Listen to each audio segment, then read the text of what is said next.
অনেক দিন পর মাছ কাটতে বসলাম, কারণ আমার আসলে সব কাজই মোটামুটি আলহামদুলিল্লাহ করতে পারি, কিন্তু কেন জানি মাছগুলো আমার কাটতে মন চায় না। মাছ কুটতে আমার খুব কষ্ট লাগে, কিন্তু তারপরও আজকে বসে গেছি। যেহেতু আমার হেল্পিং হ্যান্ড নাই, বেশিরভাগ মাছই মা কুটে, তো আজকে আমি কুটতে বসে গেছি। যেহেতু মাছ একটু বড় মাছ, মা কাটতে পারবে না, তো বসে গেছি। এই যে মাছ কাটার চেষ্টা করতেছি। আমারও খুব কষ্ট হয়ে গেছে, কারণ যেহেতু যে কাজটা আমি অভ্যস্ত না, আমি সব সময়ই আমার বাসায় কাজের লোকই মাছ কাটাকাটি করে দিত, বা আপনাদের ভাইয়া যখন থাকতো তখন মানে সে যখন দেশে থাকতো, সে অবশ্যই বড় কোনো মাছ কিনলে বাজার থেকে একেবারে মানে কেটে তারপরে নিয়ে আসতো।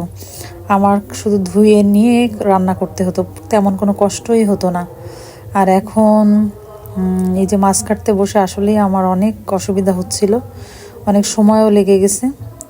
তো আজকে আমাদের এই মাছওয়ালা সবসময় আমাদেরকে মাছ দিয়ে যায়, একটু ভালো মাছ আনলেই, বড় মাছ আনলেই আমাদের দিয়ে যায় জোর করে। আজকেও উনি দিয়ে গেছে।